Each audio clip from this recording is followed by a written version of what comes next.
one of my business coaches that I work with who I love was like, here is a really good thing that I do to combat imposter syndrome, right?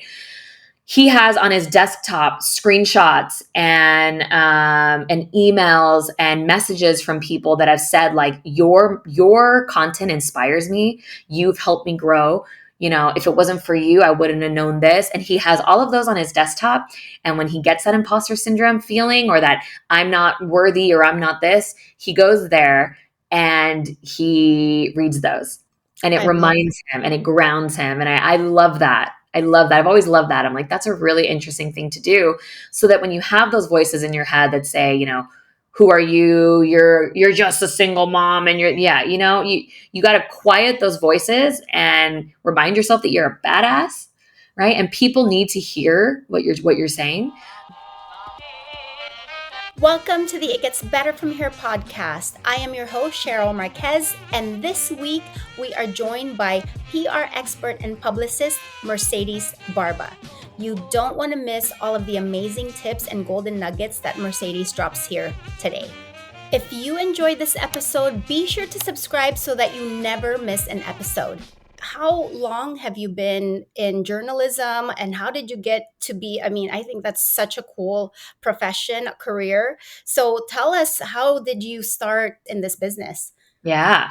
Well, thank you again, Cheryl. Thank you so much for having me. And thank you to everyone listening. So again, my name is Mercedes Barba. I am the founder of Mercedes in Media. I am a publicist. I take media pitching off of your plate so that you can focus on being an entrepreneur. So I always knew that I wanted to be a journalist. I had a 15-year career as a reporter and an on-air personality at numerous media outlets. Like you said, I'm originally from Los Angeles. So when I fell into journalism in 2008, I started working in entertainment. And, you know, being in LA, being in Hollywood, I did a lot of red carpets. I interviewed a ton of celebrities, Jim Carrey, Jason Segel, Justin Timberlake, Cameron Diaz, right? I did all of that stuff. And then I wanted more from journalism. And I was like, what can I do? I, for some reason, have always been drawn to the city of New York. There's something about that city that I knew I needed to go and like discover myself there. So when I was 22, I applied for grad school at NYU, not thinking I was going to get in. I'm like, let's just see what happens. And sure enough, I got in and I got into a very, very small journalism graduate program at NYU called News and Documentary. So there was only 12 of us and it was extremely video heavy, right? So in order to graduate the program, you had to complete a 30-minute documentary from start to finish, edit it, interview, do all the things. And because I'd worked in LA in entertainment, I already had experience on camera, right? And shooting video and editing video. So for me, it was right up my alley, right? I was able to do it, obviously completed it, got my master's degree in that. And I stayed in New York. And I wanted, when I fell into the workforce there, I didn't want to do entertainment anymore. I was like, I want to do something more. And so I fell into working in the personal finance, entrepreneurship business space. Right. So I started working at CNBC, which is NBC Universal's personal finance. They cover stocks, they cover all those things. But I was working on the digital side. So I was working on the .com side, and I was interviewing a lot of entrepreneurs about how they started their business. I was working on a video series called CNBC Make It, which is still around.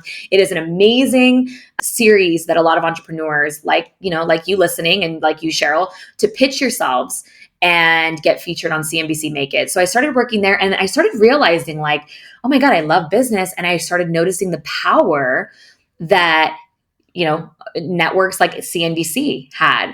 And from there, that kind of kickstarted my career into, I started working at Money Magazine. I was a senior video producer there. I ran a team of journalists. We got nominated for an Emmy for a documentary that we did. I worked at Now This News, which is the millennial news company, to bring personal finance content to millennials. So I was on the initial launch team there and helped launch that money vertical. I was one of the founding members of a partnership with Time Magazine. It was a brand called Next Advisor. So we did a ton of business content about Latinos and Latinas in the space and people of color and women of color, men, everything. And I started realizing oh my God, I was working in that industry for 8 years, right? I graduated and I'm still in it now, right? And I noticed the power that the media held for small business owners, for entrepreneurs, for women of color, right? For people that had unique stories. And that kind of kickstarted my interest in publicity.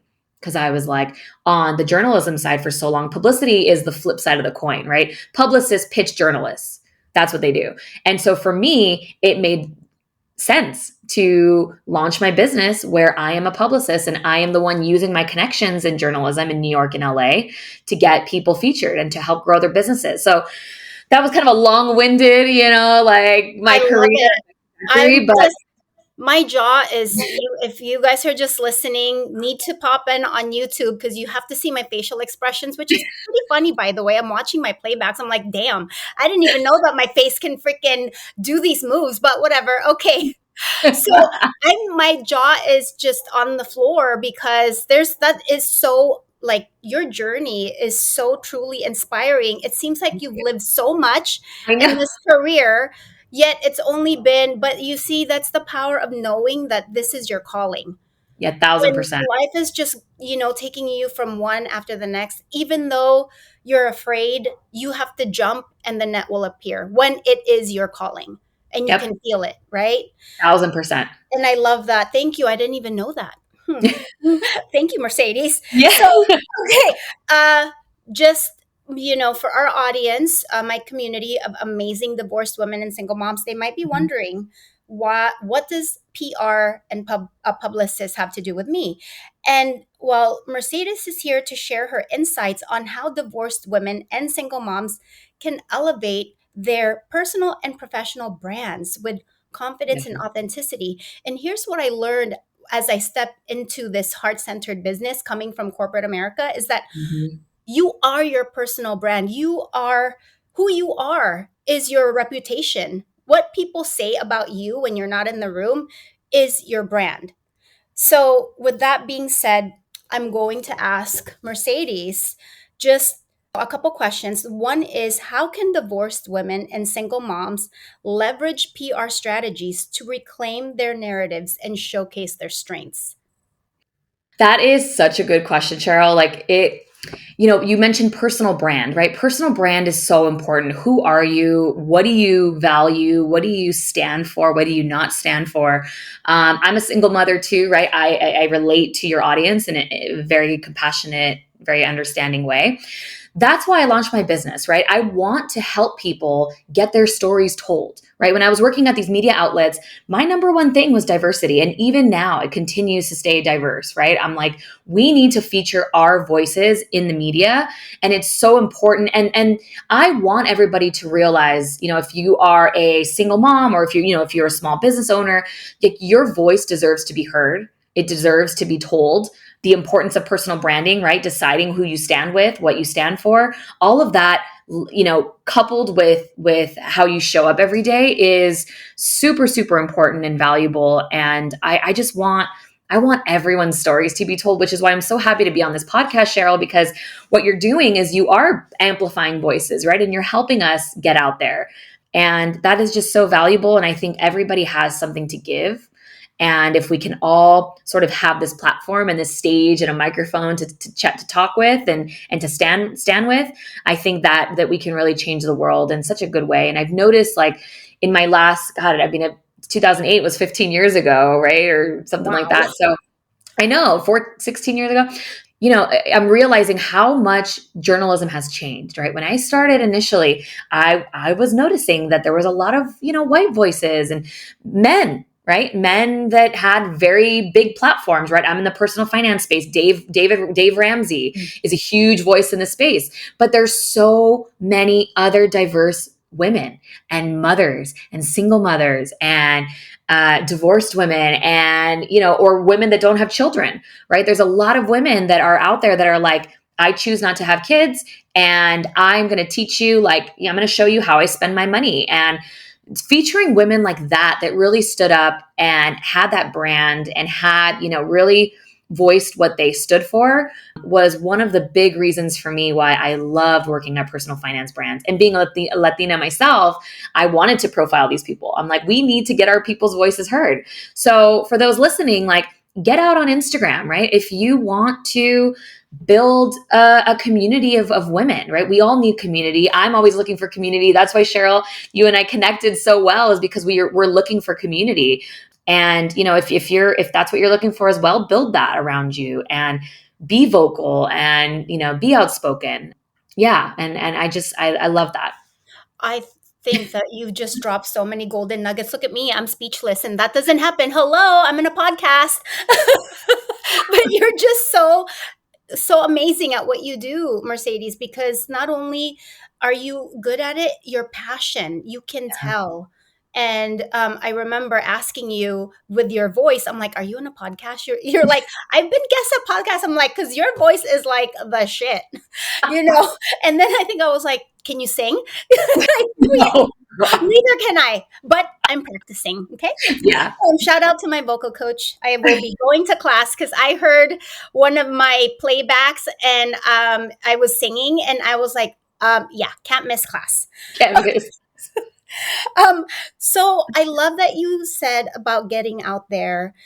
And what I want to pivot or piggyback actually from that is that for people like me who had such a struggle sharing my story, even though I knew it is going to help so many people, I, would love to ask you, how can, like PR principles or just your experience, how can divorced women and single moms with, their story and their journey speak authentically while staying true to themselves and also not playing it small? There's such a fine line. Like, I Mhm. don't want to air out my ex's dirty laundry. And at the same time, I have to give it context. Yeah. How and why I'm doing what I'm doing and why it was so painful and the struggles. So I give a little bit of that without, all the other stuff. So what advice could you give for people starting out and wanting? There's so many out there, Mercedes. Yeah. What Yeah. can they do?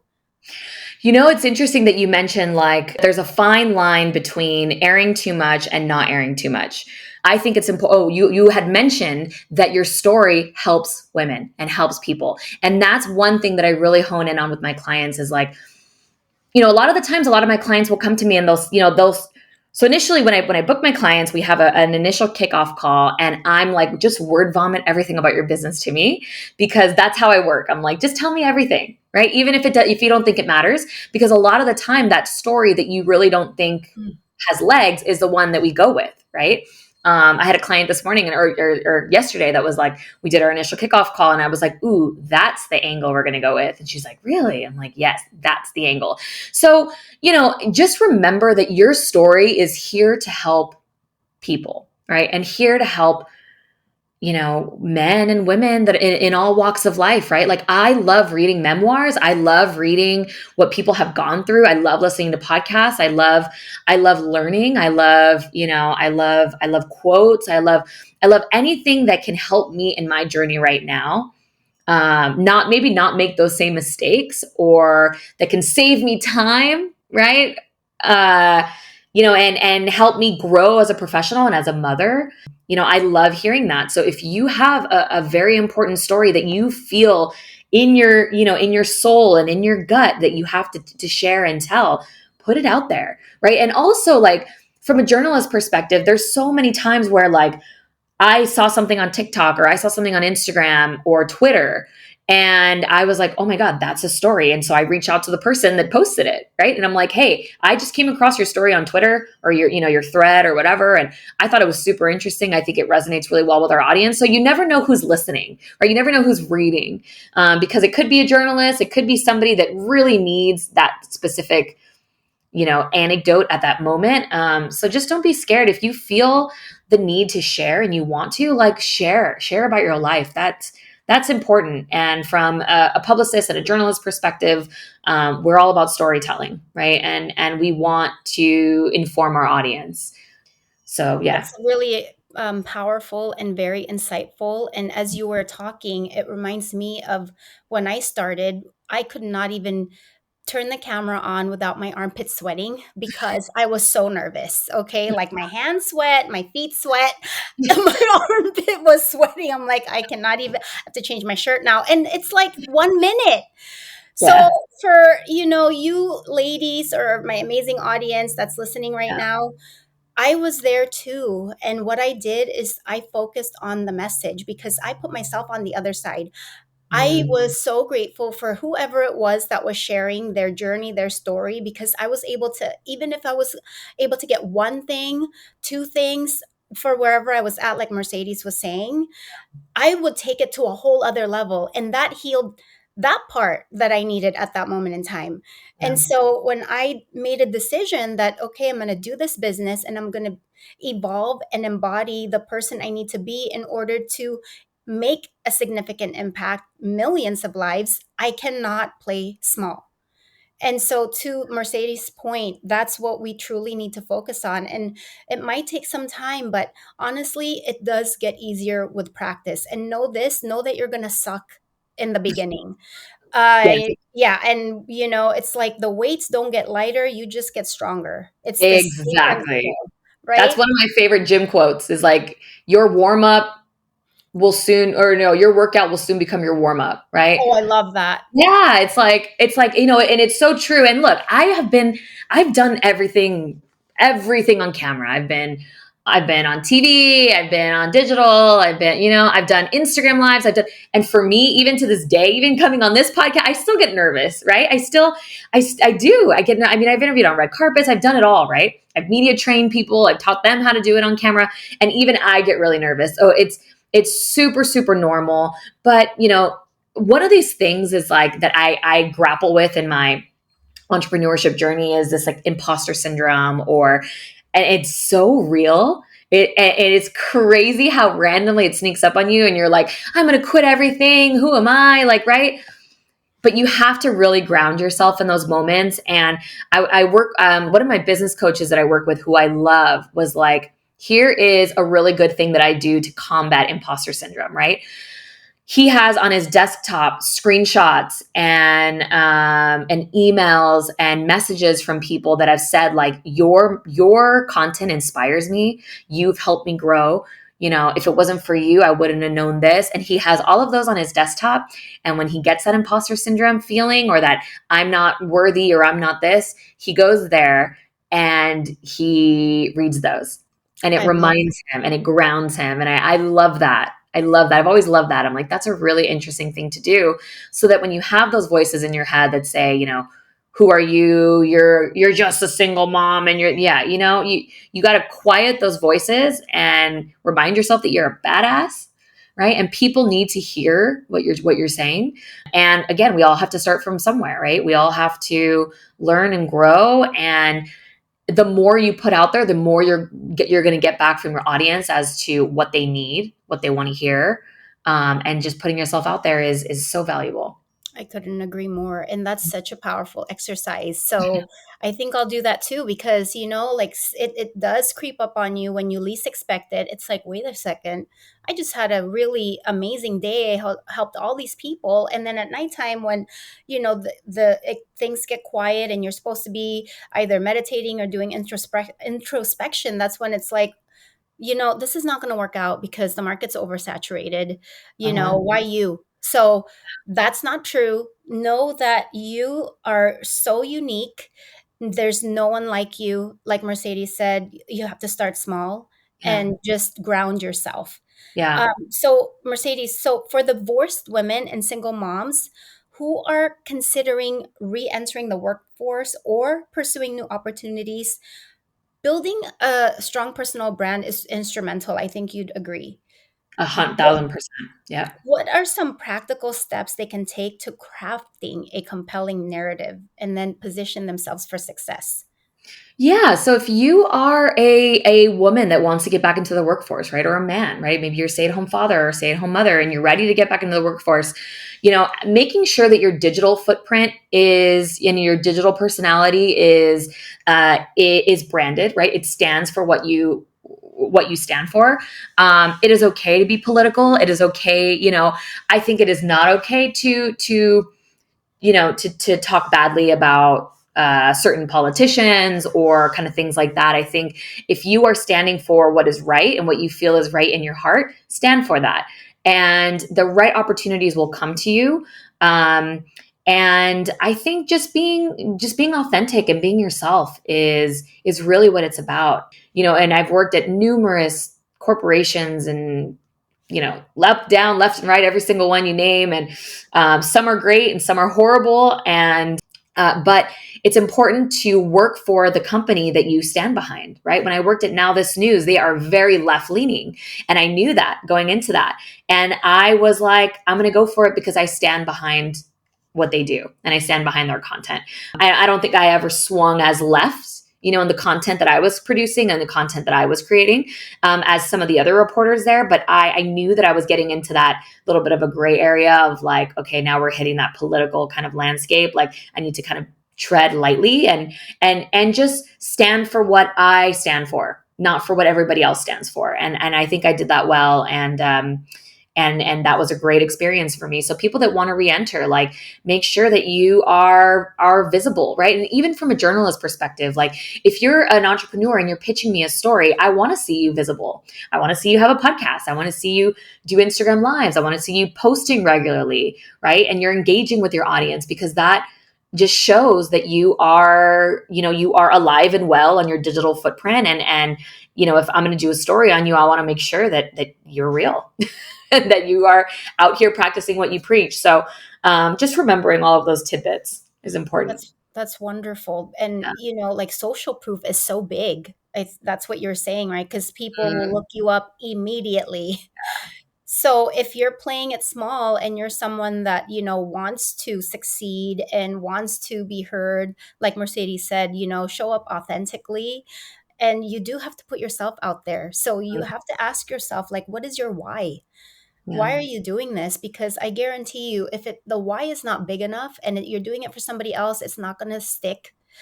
And True. Mercedes and I were just talking pre-talk before, we started recording, is the fact that the social proof is so incredibly important.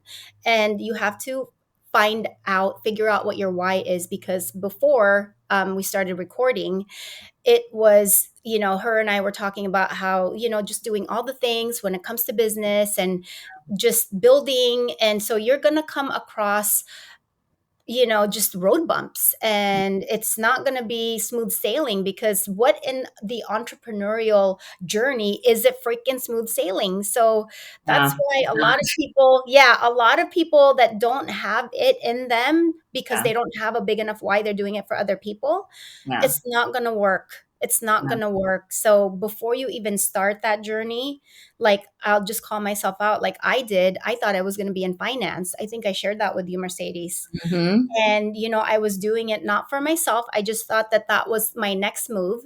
Yeah. Business development and finance. I had to get licensed. And my gosh, you know what? I don't think I told you this, but what I ended up doing, instead of okay, I passed the first test. The second test was really dry, even worse, like Series 7. Yeah, it was the second test. It was the Ooh. worst.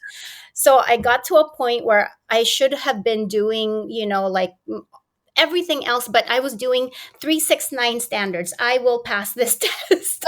I will pass this test.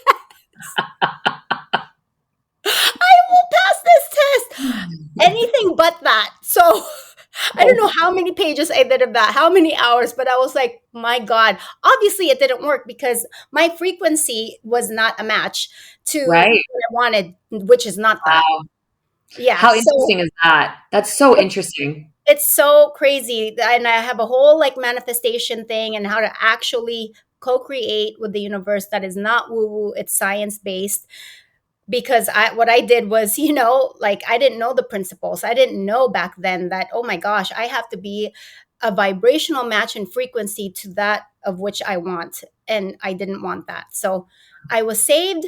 And, now I answered my calling, as afraid as I was. And here we are. And thank you for, everyone and just the universal forces that's out there that's been helping me along the way, because it's scary and it's not easy, Oh, especially coming from a 9 to 5, going to a heart-centered business, sharing the story, like a story like mine with my son's cancer, to oh, a betrayal of divorce, to like just me.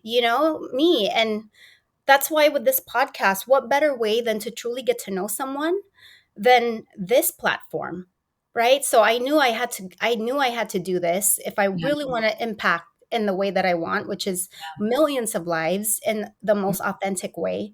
And now we're here, and I'm so grateful for you for taking the time, because I know you are a busy Oh, mom, you are a busy anything for you. business owner. You're so good to me. So guys, before we wrap up, I'm gonna ask Mercedes two questions that I ask all my guests. So Hmm. we're gonna, you were gonna go in a little time machine, and we're gonna go back in time. So in that time machine, what is the one thing that you would do differently? I don't think I would do anything different. I think everything that I have done, I mean, and you mentioned that you were trying to take these series, the Series 7 tests, and you were trying to be, I mean, that to me, when I graduated from high school, I initially went into college as a pre-med major. I wanted to be a doctor. I would have been a horrible doctor. I'm so glad, So I started taking classes, and I realized like, this is not for me. And the frequencies weren't vibing. And ever since then, I realized like now I need to go with my calling. And it was always journalism, journalism, journalism, right? Always, always, always, always there. And I think you kind of, latch on to these, unrealistic expectations that people have of you, and that you have of yourself too, because it would have been amazing to be a doctor, right? But I don't know that I would have been able to have the incredible life that I have had if I had gone into a different, into that. So I don't think I would do anything differently. When I dropped out of college because I was like, I can't do pre-med. I cannot. I'm dying. I'm gonna die here in these books, in chemistry, in anatomy. Although I loved anatomy, but I couldn't do it, and I dropped out of college. Right. So, it all led me when I dropped out. I was at a 4-year university. I dropped out to a community college, and I took every single journalism class they had, and now I teach at that college. I teach there as a professor. Yeah. So, for me, I wouldn't do anything differently. I would continue doing what I did, and still continue listening to my intuition is my New Year's resolution, and going with what feels right. And if it doesn't feel right, then it's not for me.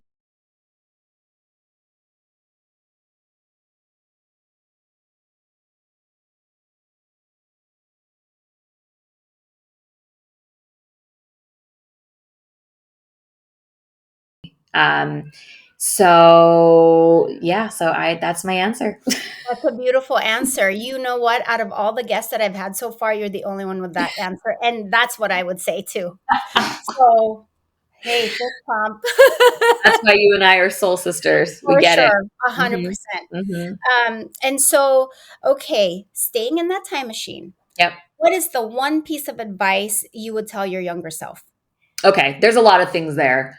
I would tell myself to invest starting from a very young age, invest in the stock market, invest in a Roth IRA. I mean, I started working at the age of 16. And, you don't learn this stuff in school. The only reason I say this is because I've learned it in working in personal finance, and being a senior editor for investing for many years. I would tell myself that is one thing that I regret is like, I wish I had known about a Roth IRA when I was 16, working at In-N-Out Burger, making French fries, getting paid, $20 an hour or something. I could have been like retired by now, right? So that is one of those things that for my son, I do have retirement accounts for him. I have a 529 and a UTMA, Unified Trust for Minors account. So I know that has really nothing to do with like business, but that is one thing that like as a mother, I am imparting my personal finance wisdom on my child. I mean, he's only one now, but when he gets older, I But will. you're setting him up for success. Yes, And I think true. that's so crucial. And here's the thing, like, no one talks about financial literacy when we need it. I It's know. when you have nothing and you are So probably true. nearing retirement age. And what's your fallback? Now it's like, oh my gosh, I didn't realize when I'm in the golden years, I need to get a part time job while I'm in my full time job. That's when we're supposed to be chilling like a villain. I know. But that's really important what you say. And Yeah. I've actually been very fortunate to have a sister. Shout out, Sister Marquez Private Wealth. I I will not be love wrong. Sister Yes, Marquez. she's the bomb. My sister taught me from an early age to be really savvy with finance. And so she is an incredibly successful advisor for Raymond James, Marquez Private Wealth of Raymond James. And I will, have her on the show to explore Yeah. that more. But Yeah. financial literacy is key. And what Mercedes is saying is so true. And even if it's unrelated to what we're talking about today, Yeah. that's what you would tell your younger self. And I think that's invaluable because no one tells us that. Yeah. No one tells us to save. No one tells us that your FICO, is very important. So make sure you're not straight out of college, like applying for credit cards. That's 25% that you're not going to pay back. No Yeah. one teaches Yeah. those things. Yeah. I know. So One little secret tip for mothers, if you do have credit cards, you can actually put your child when they're 1 on your credit card as an authorized user. So by the time they're 18 and they're ready to get a credit card, buy a car, whatever, they already have 18 years of credit history. Not every credit card company does this. I think American Express does not. You don't quote me on that. I don't remember exactly, but one of them does. I think maybe Chase does, or vice versa, whatever it is. But you can put your child on when they're 1 as an authorized user. Obviously, they're 1. What are they going to do? Spend money on your credit card? No, but you're building their credit history, right? These are just little tips that I've learned. And now that I'm a mom, I'm like, well, I'm going to get my kid's credit history 18 by the time he's 18. I'm going to have a 529 so that if he decides to go to, so he can use it for college. And if he doesn't, we can roll it over to a Roth when he starts working, right? And I'm going to start employing him through my business and invest in a Roth for him at the age of 1 or 2 or 3, or whenever I get around to figuring that out, right? So all of that is super important. That is one thing that I would tell myself is really familiarize yourself with investing, and because it's not that complicated. It's really not. It's fairly simple to get started, but that would be one thing that I would tell my younger self. That is so amazing. You know what I'm going to do after this? I'm going to add my kids You should. to my credit card. You should. And yeah, I'm not even obviously tell them about it because they're responsible. They're good guys. They're good kids, really good kids. So, but thank you so much, Mercedes. This has been just super invaluable. You're phenomenal, incredible. I'm going to leave everything in the show notes. Please check out Mercedes. I vouch for her, which I don't do. She is the bomb, personally and professionally. So thank you so much, Mercedes. And we're definitely going to have you back on. Oh, 1,000%. I am here, Cheryl, anytime you need me. And for everybody listening, thank you so much. And Cheryl, thank you for having me on this podcast. What you're doing, what you do for women is so invaluable and so needed, and that you share your story for us. And we all relate to it. We all do. And so what you do is helping and keep shining and sharing because we are behind you 110%. Thank you, beauty. That means so much to me. I said I wasn't going to cry. So, okay. Stay on for later. Okay, bye, my amazing audience. We'll talk to you soon. Bye. That's it for today. I hope you enjoyed this week's episode. And I just want to remind you that your voice matters and that your story is powerful. And as always, no matter where you are in your journey, no matter how old you are, it gets better from here. Don't forget, if you like this episode, please be sure to hit that subscribe button and also share it with your friends if you learned anything. Pass it and pay it forward.